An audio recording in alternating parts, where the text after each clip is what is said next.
Coming up on this episode of the IoT Inc. Business Show. Honestly, without the analytics, there's no point in engaging in an IoT conversation that I can see.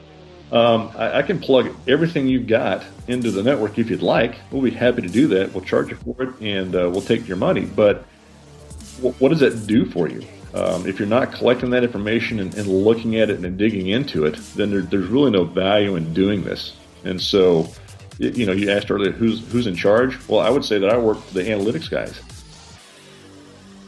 Ripping out an existing SCADA system and replacing it with an IoT deployment isn't going to happen anytime soon.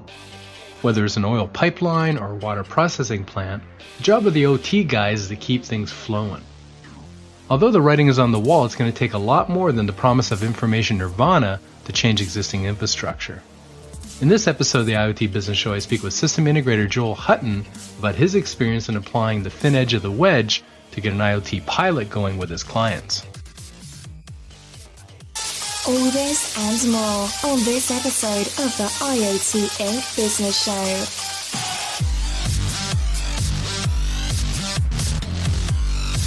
The people, the business, and the technology of the next generation internet. This is the IoT Inc. Business Show. And now, here's your host, Bruce Sinclair. Hello and welcome to the IoT Inc. Business Show.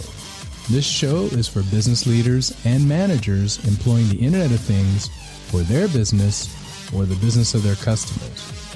I'm your host, Bruce Sinclair, and I interview the industry's leading authorities to find out how they use IoT to improve business and create value. If you like this show, subscribe to it on iTunes and go to iotinc.com to check out my complimentary articles, videos, meetups, and webinars. Well, it finally happened. We're shifting away from tech. The IoT Business Show, that's almost been exclusively talking tech for the last 35 episodes, is taking a break and jumping into a number of business issues, including the theme of the current mini-series, working with system integrators and product design houses. But IoT business is too intertwined with tech to leave it far behind, so it'll be back. Rest assured that no matter how deep we get into IoT business, IoT tech will not be too far behind. With me today on episode 36 is Joel Hutton. Joel is managing principal for the IoT practice at System Integrator GDT. Most of his 20 years in tech has been spent in system integration, implementing emerging technologies such as IP telephony and cloud computing. In his current role, he's working with existing clients to develop and implement their IoT strategies. I first met Joel at my workshop during IoT World at Moscone Center last year. We chatted about his integration work, so it was just a matter of time before he was on the show. Joel, welcome. Long time. Good morning, Bruce. Yeah, it has been a little while, but we're finally here. We're finally here. So what's changed in the world of IoT in the last 6 months since we first met? Well, that's a big question. I think a lot of understanding. It's funny, when I first took this position on, I was kind of concerned that we were behind the times, and then I showed up at the IoT World, and it was the second annual, so I decided that we had plenty enough start. So I just think that there's a lot of ongoing development. There are a lot of people coming out with different products and solution sets, and from our standpoint, it's kind of fun because we're very much an ecosystem play and trying to keep an eye on what's going on out there. And you didn't ask for this, but I'll give a plug for the show. It's been very helpful in kind of helping us to frame up what we're doing as well. So. Thanks. No, I remember we did speak at the conference, and we were talking a little bit about like standards and where they were landing. And it's funny, when you're right in the middle of it, everything seems to be moving so quickly. But when you step back, just with respect to standards in the last 6 months, not a heck of a lot has happened, has it? No. And I think it's something we saw back in the early days of even IP telephony. Yeah.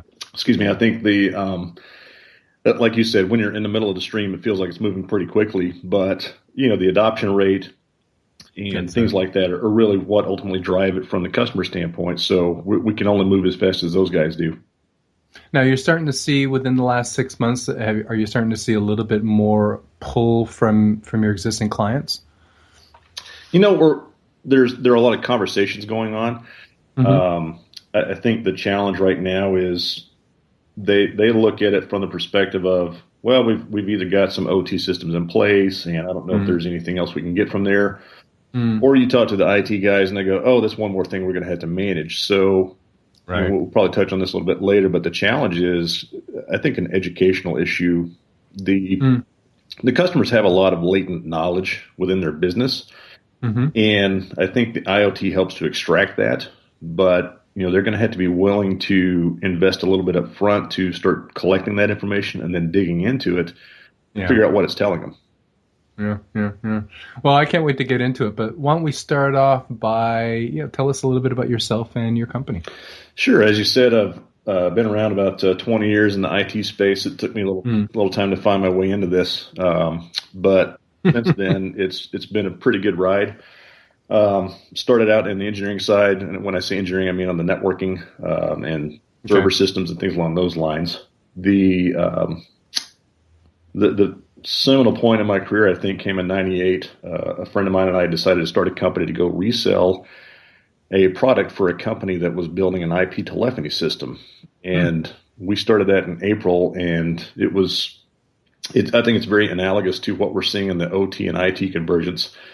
Okay. When you had the Nortels and the Avayas of the world, owned the telephony world, and then here came this little upstart company that ended up being acquired by Cisco later that year, and my partner, me, and three other people were then the number one reseller of this product in the world. So that was kind of an interesting time. But now that was an IP telephony product, then you're saying? Yeah, it was. We had this phone that plugged straight into Ethernet, and you can buy the PBX software for $100 on a DVD and just go plug it in anywhere. Which, if you've been in the software side, that creates all sorts of support nightmares. So it made for some interesting conversations. We've had one customer we told 3 times, no, don't buy it, and they insisted on it. So we went forward. You can't stop the tide, man. It's going to happen. That's right. You're on the rave. Just keep riding it. Yeah. Well, but I like the analogy though with that and OT and IT, and from my perch here, which is really easy because, well, I guess I am implementing with customers, but not hands-on. But, it's easy for me to say that IT is going to slowly but surely emerge its way through OT all the way to the end, to the end nodes. You're kind of alluding to that. Is that something that you believe or something that you're seeing as well? I do. And I think if you look at your traditional OT providers, I feel they're very analogous to the traditional PBX vendors. Yeah, I like that. Yeah.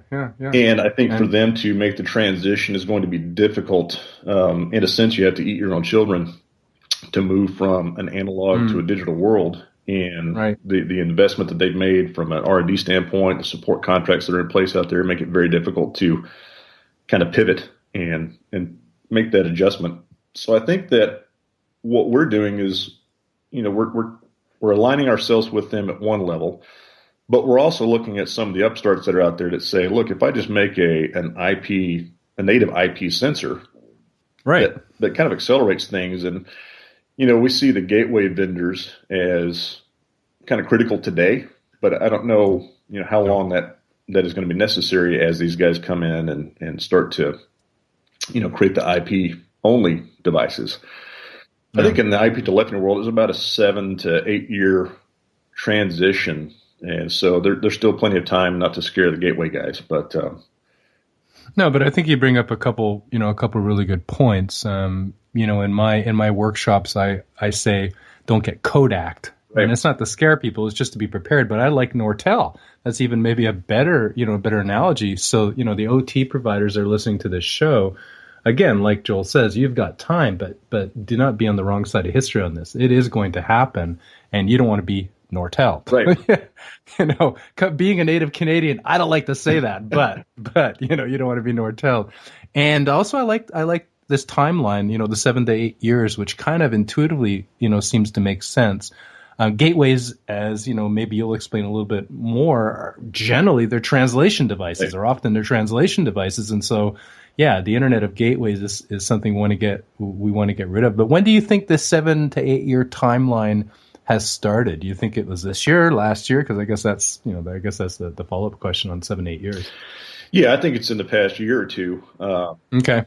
What we did back then was, we don't need to replace your entire PBX. Let's just put a gateway in here, and you've got a remote office that's coming online. Let's plug in these 5 new phones and attach them to the PBX.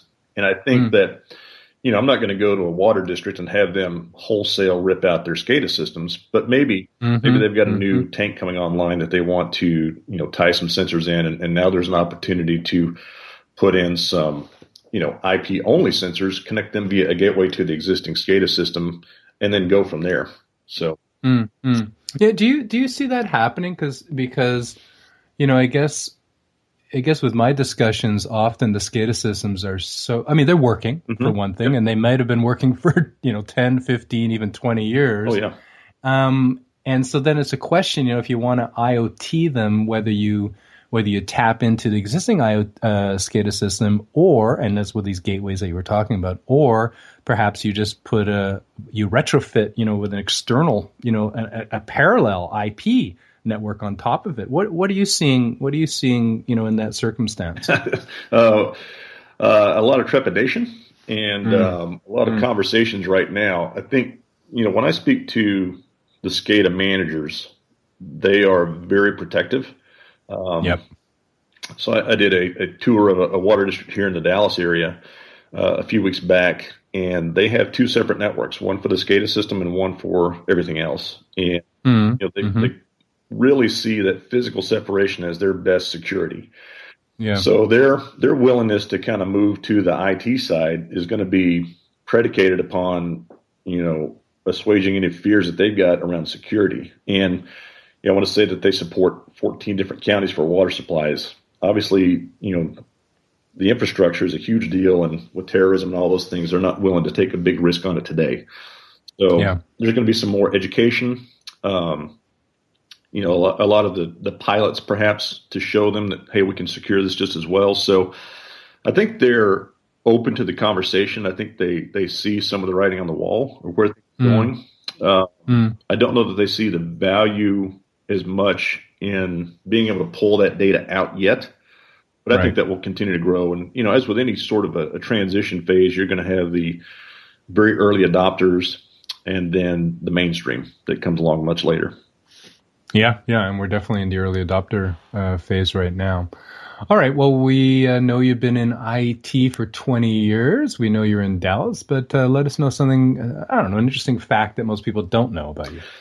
So my wife would call this something different, but I'm kind of all right, get ready for it. Here it comes. I'm kind of a Renaissance hobbyist. Okay. I've dabbled in all sorts of things over the years. And since the birth of my 2 boys, those have changed regularly with their life cycles, I guess. So very early on, it was model railroads, and then over time, we started looking at drones in the past 3 or 4 years and playing with some Arduino boards. Right now, they're older. I've got one that likes to code, so I try to send him over to Khan Academy or somewhere. I can't help much there because I'm a hardware guy.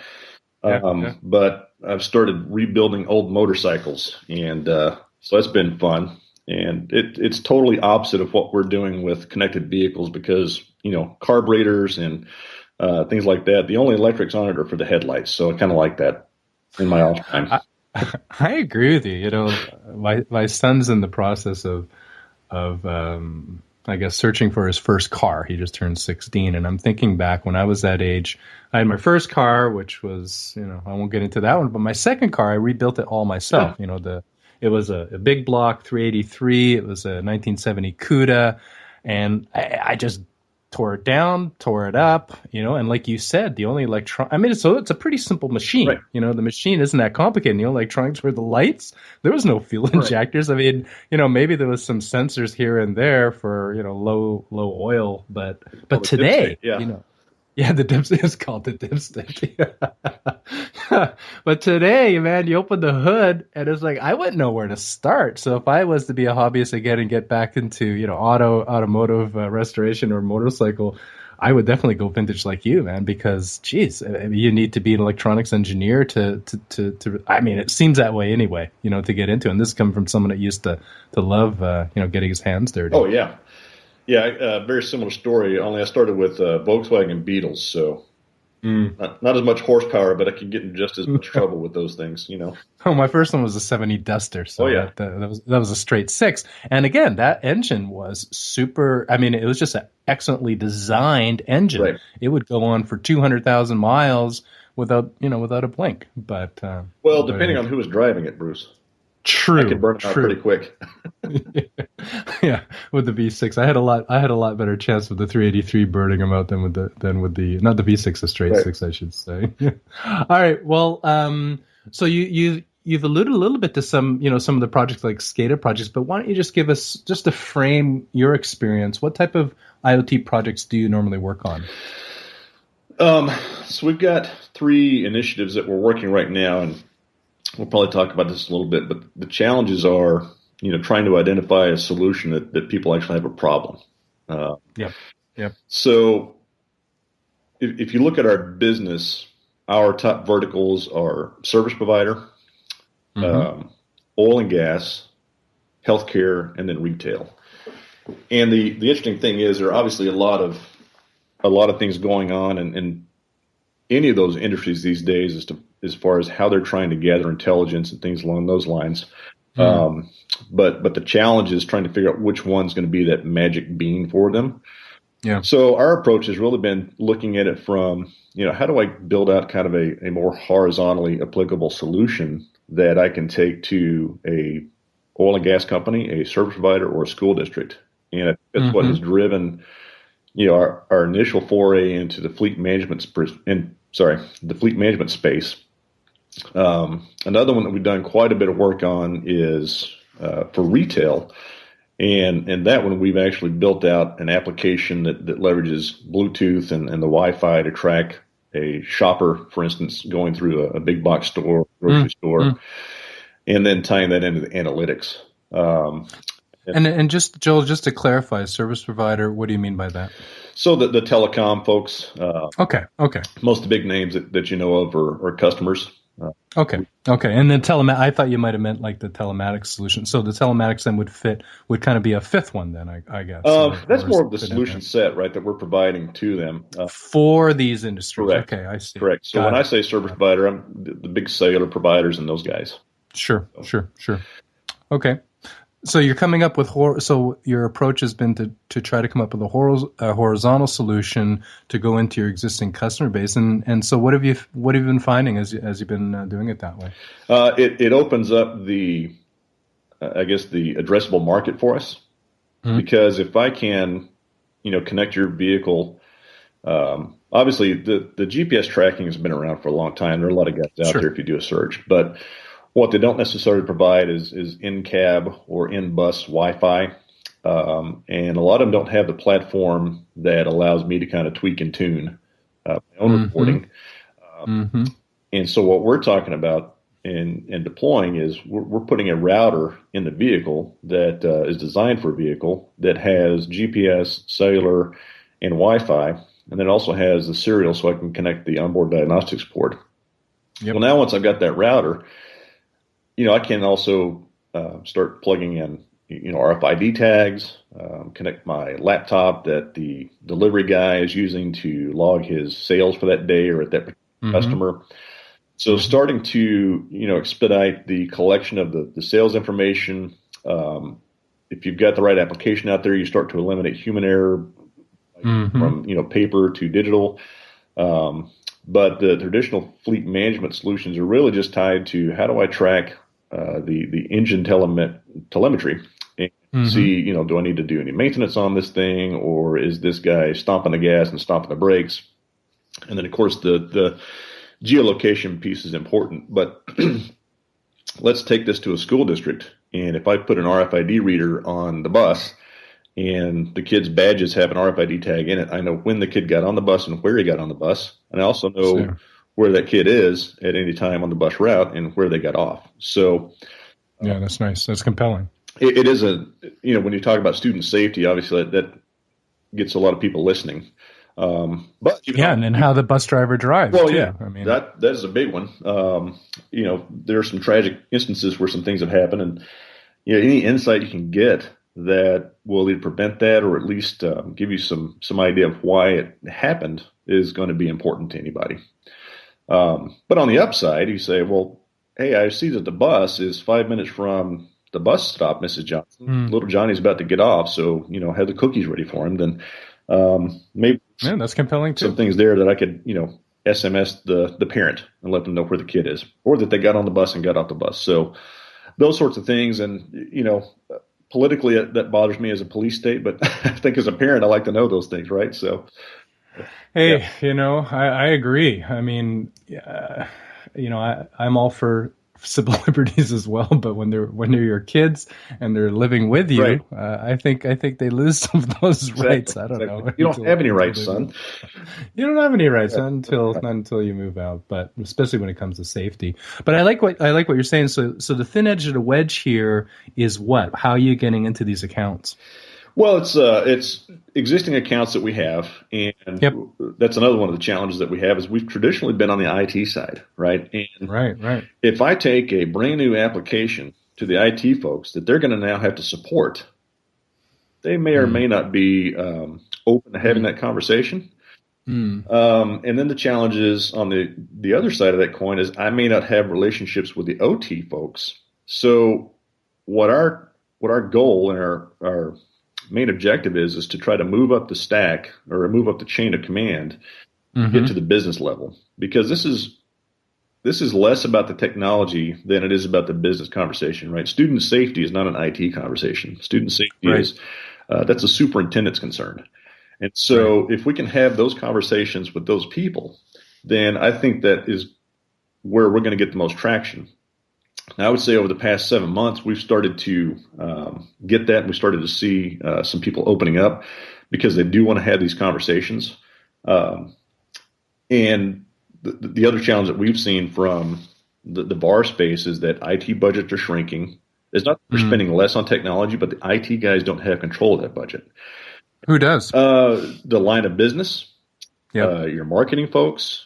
Your VP of marketing may have more budget to do things that are tied to marketing that may drive IT spend than the IT director may have for the entire year. Right. And so our conversation has to change to reflect that reality. And we have to become compelling enough and not talk about the technology so that we don't get pushed back to the IT guys again.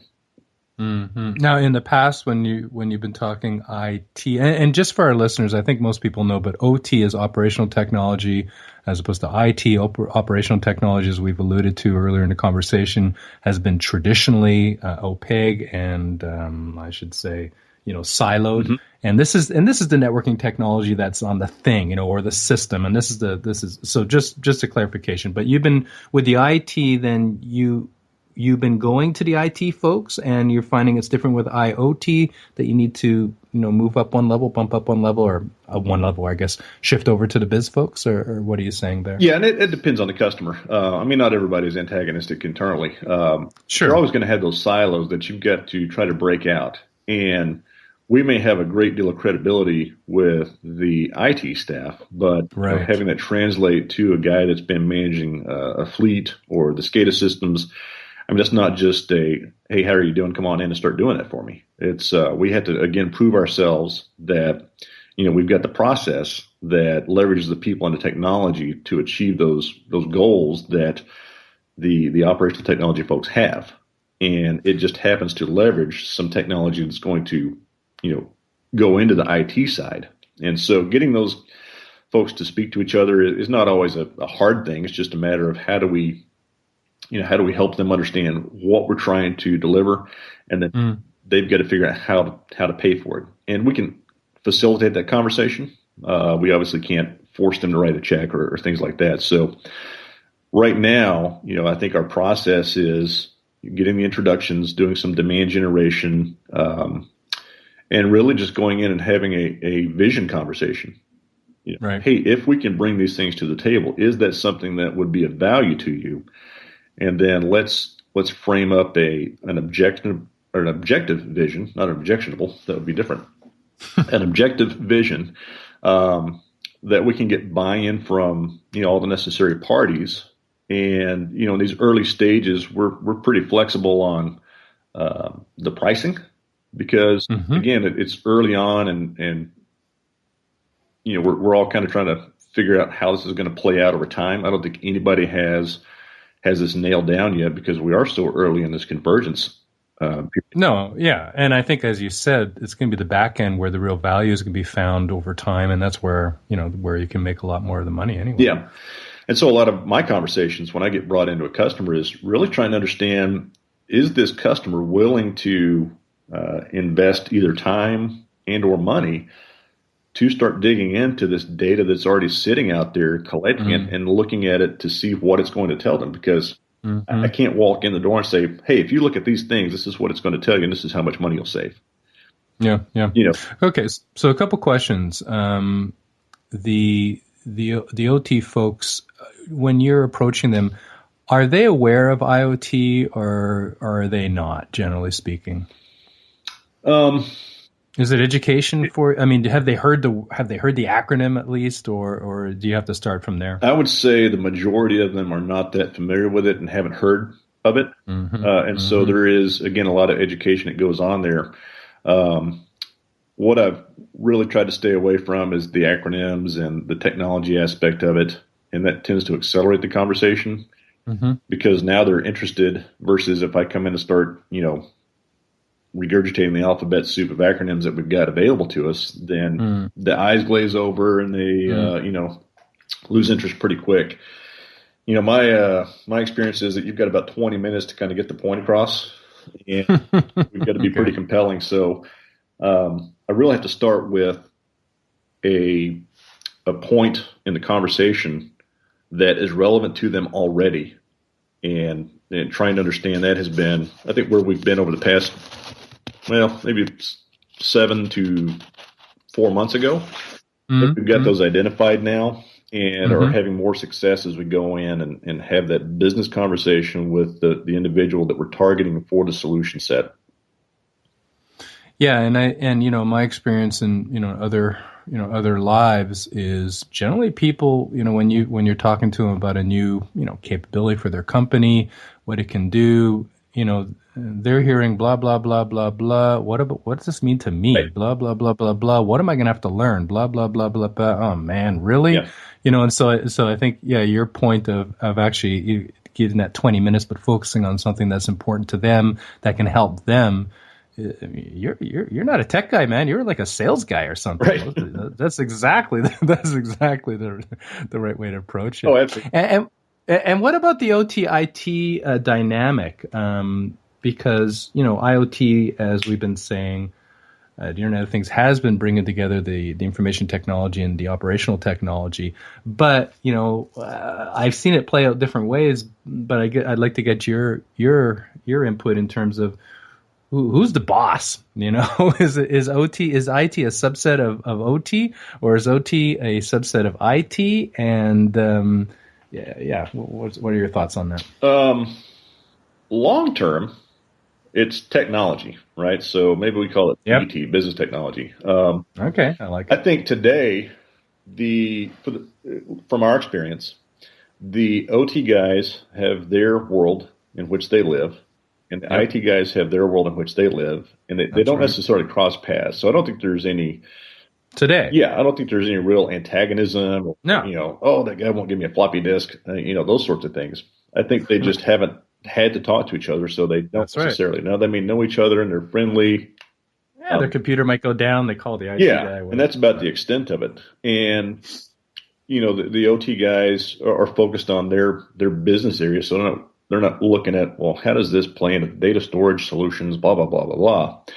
They're just saying, look, I need to get this information. I need to make sure that my pipeline isn't leaking, that my vehicles are on the road, that I can see what's going on in my store, those sorts of things. And yes, IT undergirds all of that, but it's not a conscious acknowledgement on the OT folks' part. Okay.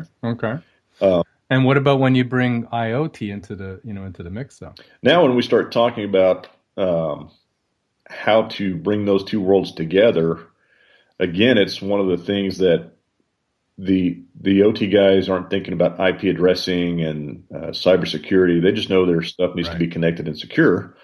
And then when you talk to the IT folks, well, this doesn't really fit into my schema. How do I connect this thing? And so again, it's more of an education and enablement conversation that we have to have with them. I don't know if that answers the question, but. Well, no, I'm just wondering, I guess my experience has been the OT folks, the operational folks are more tied to revenue. The IT folks are tied to cost. And therefore, when things shake out, more often than not, in my experience, I was wondering, your point of view as these projects, these IoT projects have gone along, the OT guys, the IT is supporting the OT, and so it establishes a certain relationship there. And then just by that nature, it establishes also a dynamic in terms of what technology is used, how quickly it's moving. That was kind of where I was going with that. No, okay, I'm with you. You're correct. I think the OT side, even though there's a lot of cost associated with it, it is driving revenue. So if I'm in an oil company, I'm managing a fleet. That fleet is out there, checking oil rigs, driving around, looking at the pump stations. It's a pipeline, and there's revenue flowing through that. So those costs are very easy to justify.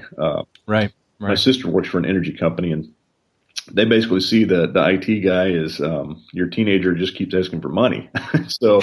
Yeah, it's a very difficult. It's a very difficult perception to overcome, depending on the organization. So, I think to your point, the OT folks would drive the conversation, and really it comes down to who controls the budget, and who controls the budget is kind of the boss. Yeah, and operational guys is well, you mentioned marketing too, but operational guys generally ones who have the budget because they're and they're having to run the operation. All right, so that's helpful. So the projects, I think we're getting our arms around the projects. Now, how long does it take generally to go from, this let's say you get a yes, you've pitched your 20 minutes and then there's some period of time, some internal reflection, and they go, yep, Joel, we're on board. What type of time period are we talking about to go from concept to, let's say, just before production or deployment? What type of time frame? Yeah, I think once we kind of get through the vision, we get some consensus on a pilot, for instance. Yep. The pilot can actually go very quickly, or at least from an implementation standpoint. We're not doing anything that we haven't done before, and a lot of the times what I say is we're not dealing with new technology here, folks. We're just applying old technology in new ways. So that kind of helps to take away some of the trepidation, I think. When I'm talking about deploying a router, I mean, we've been doing that for a couple of decades now. I'm just plugging it into a vehicle. So that aspect of the implementation goes fairly quickly. I think I can, once I've got the gear in hand, within a couple of days, I can get a vehicle online and connected back to the mothership. Then it's a matter of time as we collect that data to get anything meaningful over time, because I can take a snapshot and it gives me a little bit of information. It's kind of like if I go to my doctor, I get an hour exam once a year. Well, what's going on the other 364 days? So the thing with the pilots is we need to let them run for a little while, and then we start digging into that data that we've collected with the customer, and we want to make sure there's a meaningful amount of data to explore and look at and identify any sort of trends or something that kind of helps us determine that next step. So we want to keep it, small enough that it doesn't break the bank and it's easy for them to digest, but it also has to be large enough to be meaningful. And so really the upfront planning and that envisioning piece is the most important part of it. Once we plug the things in, that part goes pretty easily. And then it's a little bit of brain power applied to what we're collecting to ensure that it's telling us what we think it would. Or if it's not, are these good insights or is this a waste of time? And so I think that's about as far as we've gotten with most of these initiatives is into the pilot stage and looking at, okay, this is what the data is telling us, now what? Right. Okay, well, I mean, so the first thing is just to differentiate it because you're taking a horizontal approach and because you're using, application enablement platforms. So you're using, IoT platforms internally. It sounds like you can get the projects, up and running pretty quickly because you've pretty much sorted out the technology other than the actual OT part, right, and which we've been talking about, so you can get them online. So it sounds like what's different, with our last podcast with Jake from Treeline Interactive, where we're developing a specific product, here it's more of a process, and you've built the infrastructure for that process. So it's onboarding a new customer, putting in, the connection that we're talking about, the OT IT connection that we're talking about, and then starting to run it for a while to get some meaningful data. So then that is, kind of where you are in the pilot stage until you start digging into things. Now, what about the upfront planning and the strategy phase? How long, what type of, because it sounds like that's really where a lot of the time is, because you've already invested the time in making sure you've got a platform that works. So what about that upfront timing? What about that upfront time, the planning and the strategy phase? How long is that normally? That can actually go pretty quickly. It can. Okay. Assuming you've kind of framed it up the right way to begin with. Okay. But it's essential. Obviously, having the conversations, and we've got a couple of workshops we built out that engage different people within the business that have a vested interest in, say, the delivery truck, getting the products to the customer on time. Our first conversation started with a senior VP of sales. And, what he told us was that, look, loss and shrinkage is one of our biggest challenges. How can you help me with that? Interesting. Interesting. I go, what have you thought about route optimization or the fact the truck is idling all day long? Or, no, I just want to know about this. So they don't have insight into that today. So what we did, and we're still kind of in the process of that, is we've put together a preliminary solution that says, okay, here's kind of a good, better, best option for you. The good is, hey, let's just put a camera in the back of the truck that points out the back, and that way I can see what's going onto the truck and coming off the truck. The best solution would be maybe an RFID system or a barcoding system, but there's a tremendous amount of work that they would have to do in the back office to enable that. So yeah, I like the camera solution, and you've got the router. Yeah, that one is very straightforward, and that one we can stand up a pilot within about 2 weeks once we get the order to execute. Well, let me say that differently. Once we get the gear in, we can stand that up within about 2 weeks. Okay. So we're still subject to lead times, et cetera. Sure. And okay, so I mean, it sounds like if you do a great job on that 20-minute first discussion and go pretty quickly. And then, as we said, you've got the technology in place, the infrastructure in place. Maybe you have some lead time to get the equipment to put in the truck. What type of financial commitment, let's use the telematic example, what type of financial commitment are they talking about from that initial concept to the point, the end of the pilot, the end of the pilot phase, let's just say? So the initial, the envisioning piece is, we price it because there's some value there, but we work closely with the customers that we can be flexible in how they pay for that and maybe get credits back later. If you look at a day, 2 days, maybe a week total, and I haven't seen any go that long. You're talking about a couple thousand for maybe the envisioning conversation. Okay. And then if we're doing a fleet management solution, you're looking at anywhere from $3,000 to $5,000 per vehicle. And so that obviously is going to come into play as you look at, okay, well, what are my alternatives? What is some of the value I'm getting? And that kind of drives the scale conversation. Sure. It may be worth investing 4 or 5 vehicles, and let's start taking a look at it and determine if it's worth going any further. And of course, we work very closely with the vendors to ensure that there's a lot of aggressive pricing today because this is so new, and that there's got to be some incentive for the customers to bring us in, bring these other, bring the manufacturers in, and let's go and figure this thing out. But I think that once that pilot is shown to be successful, and we can give some good operational insight into what's going on, then the rest of it becomes a pretty simple and straightforward conversation. And obviously we can't just, price it at whatever we want. It's got to be reasonable. But I think that, the initial phases, the initial projects that we're engaging in, we see them as an investment. And over time, once we get that to be, more solid and more science and less art, I think that that pricing will stabilize. But if anybody tells you they've got this kind of figured out, I would be surprised. I'm not going to say they're not, but I haven't seen anybody yet. And we've worked with some of the big guys, and it can be difficult for them to try to transition this way as well. So sure. I think we've got a pretty good strategy.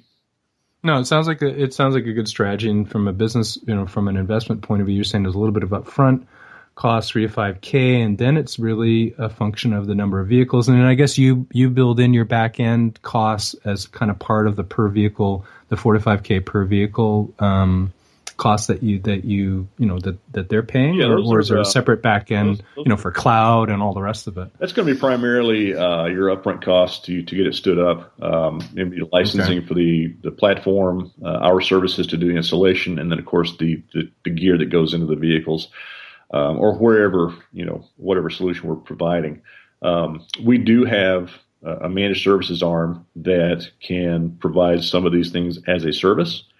Some of that's still being kind of defined. I know that some folks are looking at it going, I don't want to own this necessarily. So we've got some initiatives internally to be able to deliver that as a service. And we partner with our manufacturing and software partners to be able to do that.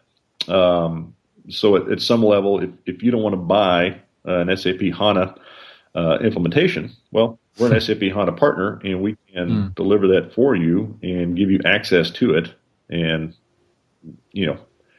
hopefully get you what you need for the price point. And I hope I haven't violated any agreements by saying that. With this. No. I mean, it sounds pretty straightforward, but I was just I'm just trying to dig in a little bit deeper. But what you're saying is, in addition to the upfront costs and the per vehicle equipment costs, there's going to be some licensing for the platform. There's going to be a little bit of installation costs. So if we're looking at a pilot, let's say of, starting off with a pilot of, let's just use, I think you said 6 trucks, 5 or 6 trucks. What are we looking at from a licensing and an installation? I'm just trying to get a ballpark, or maybe, what's the nut? How much is this thing? How much would the total be? I mean, we're talking 6 times 5 for the vehicles. Let's say 30K. Yeah. We're saying 2K, so 32K. Then what for the licensing, the platform licensing, and then installation besides? So that includes that licensing. Okay, it does. Yeah, all right. We've already kind of built out a bill of materials for that, and I think that we come in around $30,000 for that total implementation of 5 to 6 vehicles. That's nice, actually. I mean, that's pretty reasonable. Yeah. And that's the total for the pilot then. Yeah, and that would get you through your first year of licensing. And then, of course, as anybody that's ever bought software knows, there's always the ongoing maintenance and EULA, all that good stuff. Well, but I think your challenge, Joel, is to quantify the value, right? Because I mean, it seems like you're getting in there, you're getting them on, and I think that makes sense. You want to try to make that onboarding as cheap as possible. And in fact, once you can quantify the value in a more predictable way, then you can go to a different business model so that it's even lower for them to get in. And you, like you were suggesting, maybe a leasing model where it's just per month. But yeah, that second half, I mean, I think there's the value proposition that gets them on board initially, and that would be shrinkage. That's interesting, right? So shrinkage, we can do this, and we can do 80% of it with 20% of the cost using a camera. But I think what you're going to find, and it's not going to be a surprise to you, is once you start analyzing the data, let's say for these 5-6 vehicles over that year, you're going to find some insights in there. They're going to be quite valuable. Yeah. And then, and that's what I was saying back end. That's what I meant by back end earlier in the conversation. Then you can have a far different value proposition with the customer and basically say, well, this is what we're finding. You'll get feedback but you still need to get through that pilot before you can, before you move into the next phase. Right. And that's why I kind of go back to the beginning of the conversation. I think that's why we get this, multi-year period of time before we hit critical mass, just like we did in the IP telephony days. So I think that 7 to 8 years, if it's going to take me a year to really get good, meaningful data, it may not take that long. We may be able to find some things very quickly. Let's say worst case scenario that I want to pilot on a few vehicles. Maybe I increase that over that year. But how long does it take me to find that information? How long does it take me to realize the value of it? And, not to scare anybody off, but it is still an unknown area. So I think we've approached this very conservatively. From a pricing standpoint, there's a lot happening in the space. So I think you're going to see pricing continue to come down.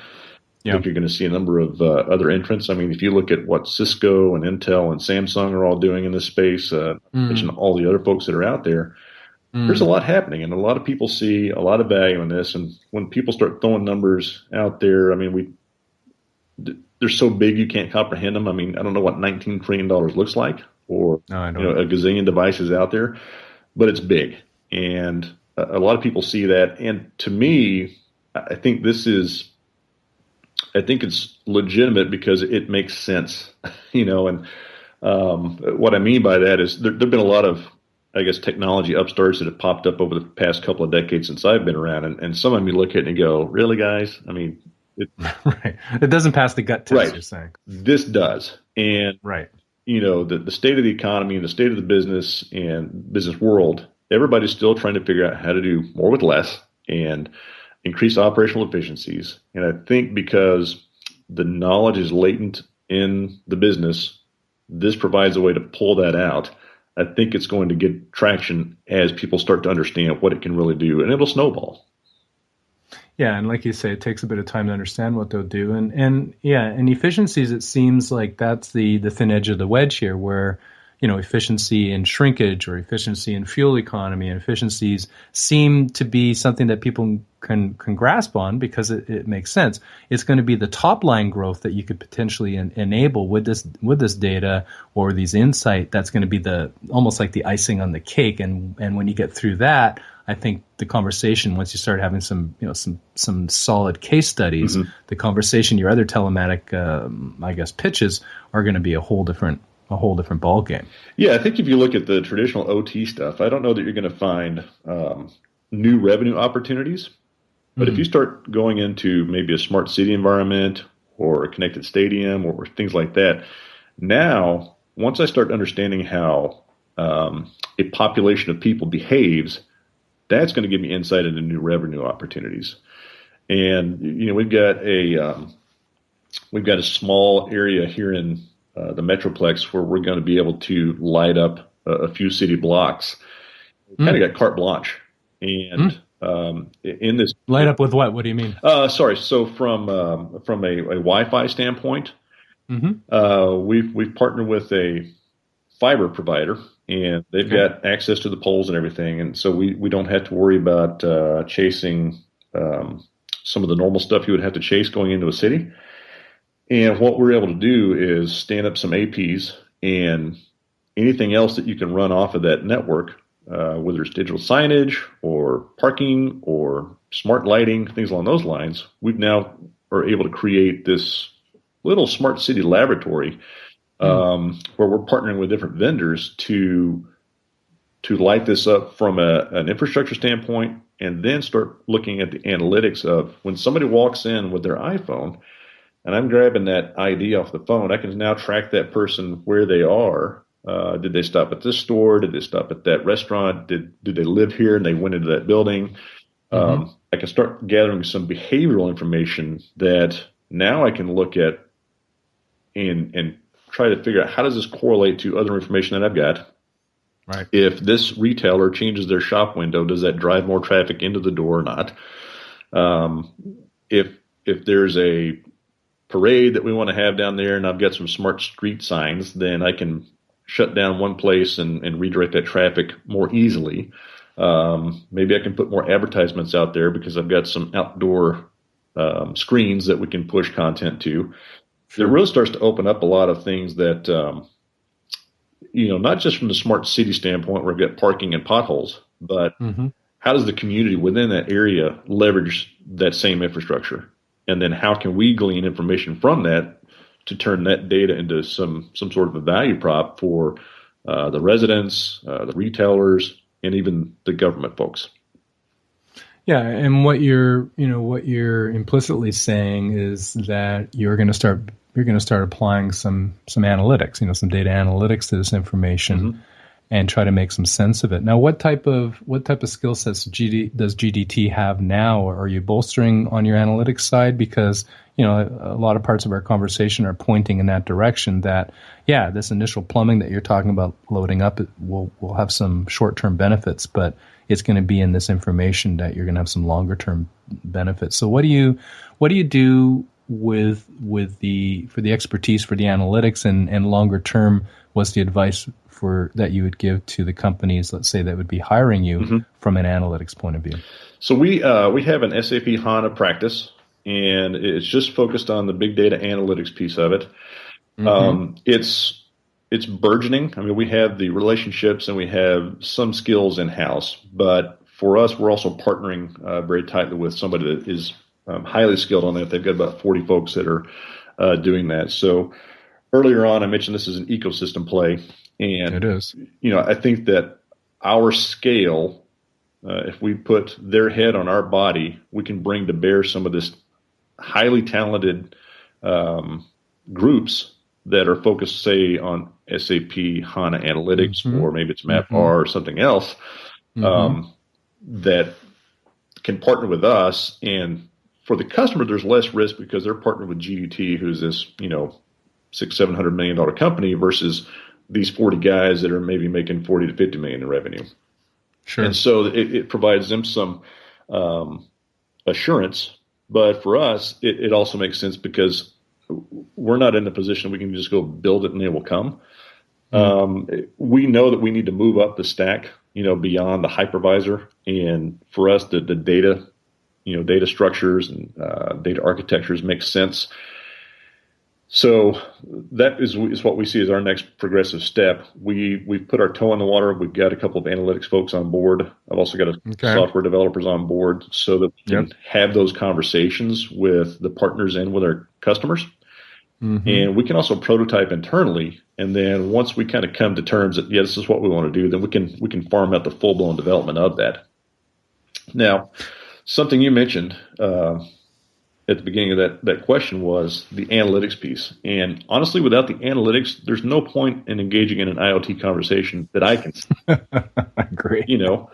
I can plug everything you've got into the network if you'd like. We'll be happy to do that. We'll charge you for it, and we'll take your money. But what does that do for you? If you're not collecting that information and looking at it and digging into it, then there's really no value in doing this. And so, you asked earlier who's in charge. Well, I would say that I work for the analytics guys because I agree. That's where value is being created. Right.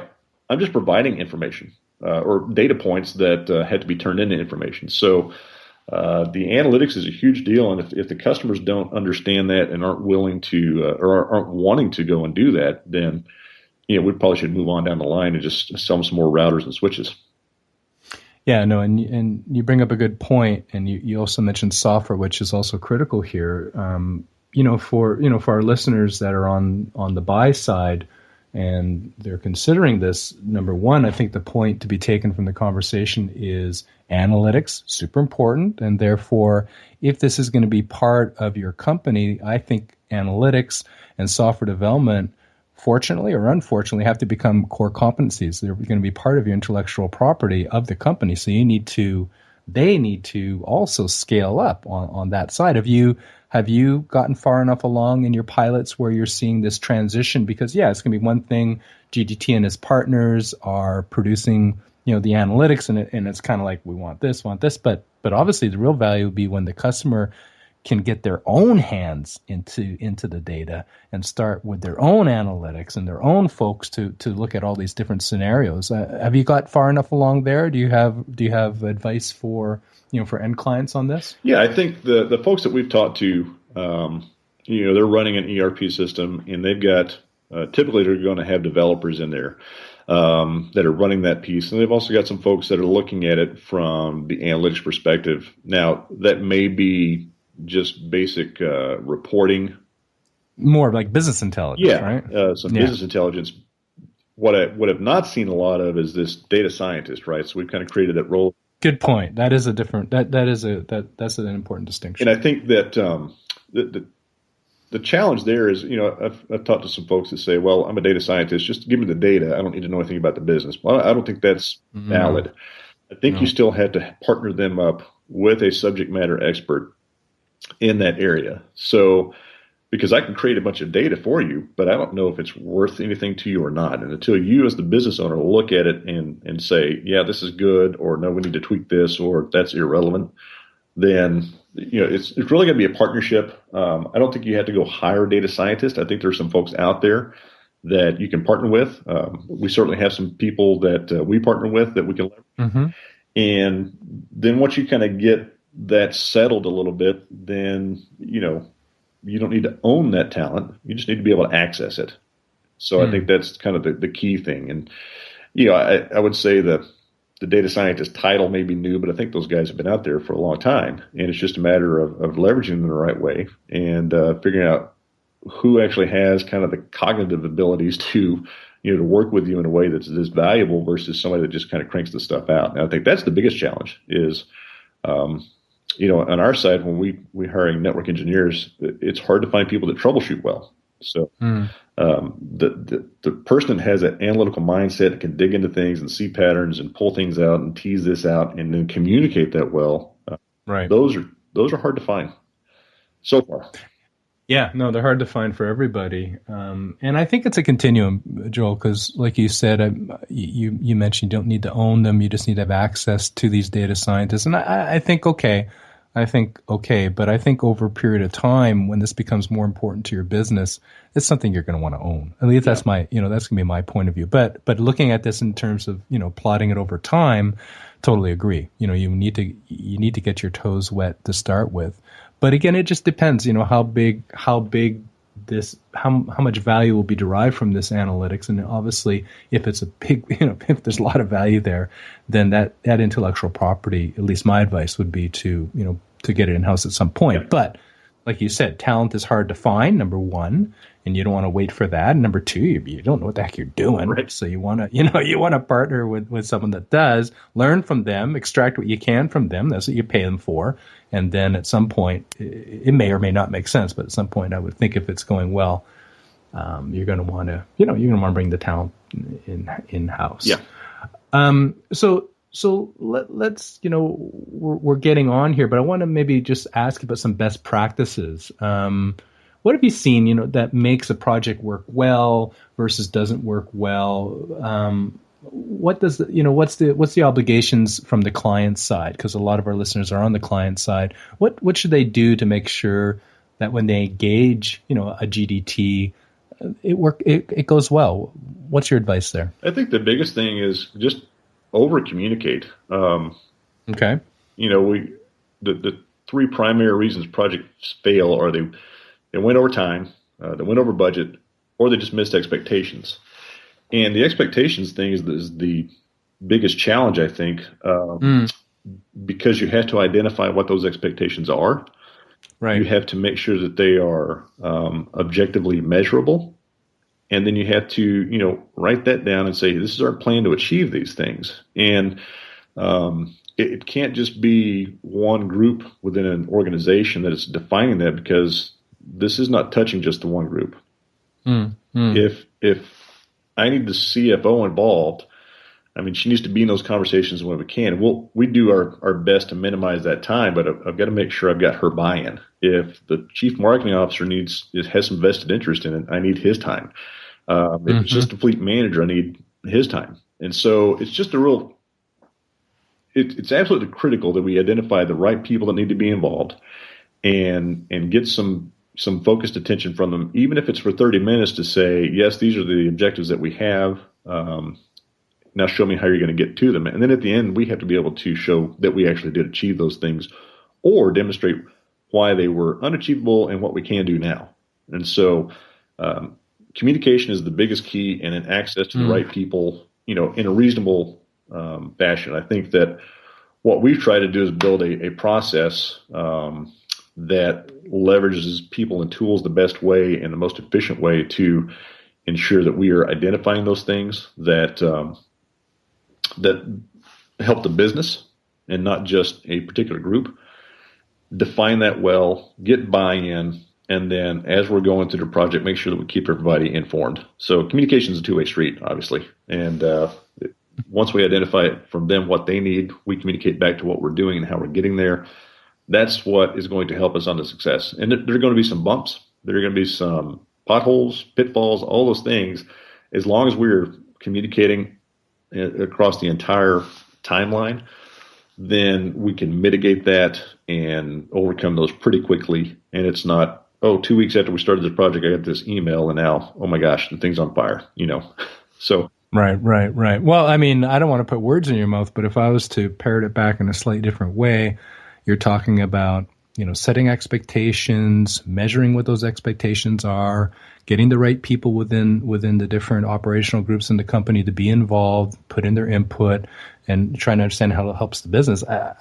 To me, I think you're describing a business plan. It is. I think, and that's the ultimate communication tool, because you build the business plan, what are the objectives? And I think the back end of it is, how are we going to monetize this? At least, the business plan is going to evolve. My experience when working directly with clients is the first business plan is not going to be what it's going to end up being. It's going to evolve every iteration. But I think, and I advocate this obviously, so I'm biased, but I think what you're describing, or maybe another way of saying it, is develop a business plan, get the right people involved in that business plan, everyone nodding, make sure you have it measurable, and at least you have a roadmap to take you down this path, not just a technical roadmap, but you've got a business roadmap as well. Yeah, and where we've seen the best buy-in is we can come in and paint this 3 to 5 year vision, and they go, yeah, we'd like to be there. And then what we work with them to do is identify where they are today, and let's start putting steps in place, understanding that 18 months from now, the technology is going to evolve, and we need to be flexible enough in our plan to adapt to that.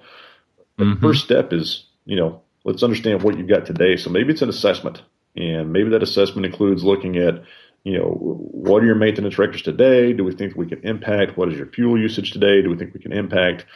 Depending on the solution, there's some basic things that we're trying to solve anyway. So let's identify what they look like today, and then determine, hey, do we want a 15% improvement here? Do we want a 25% improvement in here? Do we want fewer accidents? I mean, how do we measure that for success? And once we can define that, and everybody, to your point, is nodding their head, then it makes it a lot easier to go forward. Yeah, and again, you're saying, where are we today and where do we want to go? Well, in our business. Yep. Well, that is that's a business plan, baby. That's a business plan. I hate to say there's no real secret sauce in this part. It comes down to how well do you execute. Yeah, how well do you execute? But I think you also bring up a really good point, is getting the right people involved in the project. It depends. There's different ways to spawn an IoT project within an organization. But it depends again. It really does depend. What I've seen it has been, started as a startup, a small startup within the organization, and that's been more on the discrete manufacturing side where they're actually making something. But in your case, where it's more of an operational play, starting out in efficiency, which is the thin edge of the wedge that we've been talking about, then you need this buy-in, because there's going to be some money, and I think it's smart. The point that you brought up, was get the right people, talking and getting them involved, because that can thwart the project, right? Yep. I mean, if you don't have it, all in place. All right. Well, there were a few other things I really wanted to talk to you about, but it looks like we're running out of time. So, maybe we'll continue this on at another time. But where can people find out more about you, about GDT? How can people get more informed about what you guys do? Yeah, I think you would just go to our website, www.gdt.com. You can kind of get a feel for the company. We've got some great marketing guys. It's a very attractive website. Okay. Shout out to them. That's important. Yeah, lots of video I actually went on. There is. And we try to leverage that for our customers as well. What talent. Anyway, what you'll see there is the various solutions that we've got. A lot of them focused around everything from the physical layer up through, data analytics.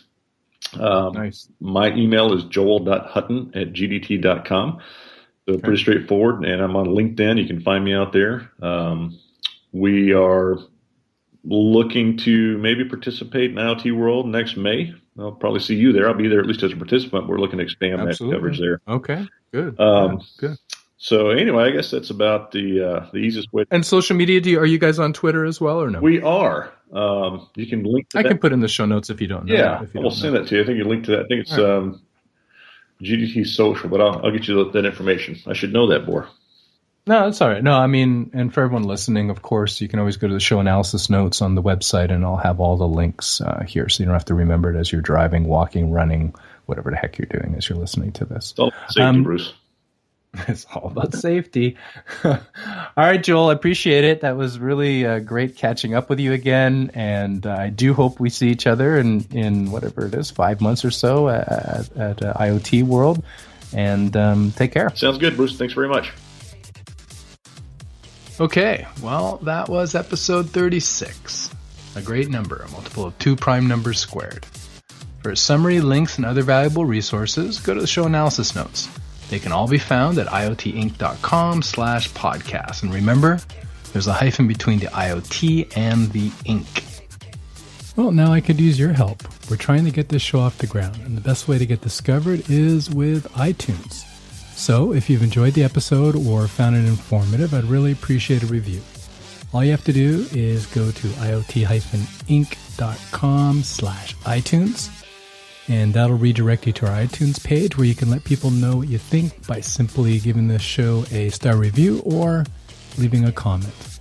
I'd really appreciate that. If you'd like to learn more about the business of the Internet of Things, visit my media site.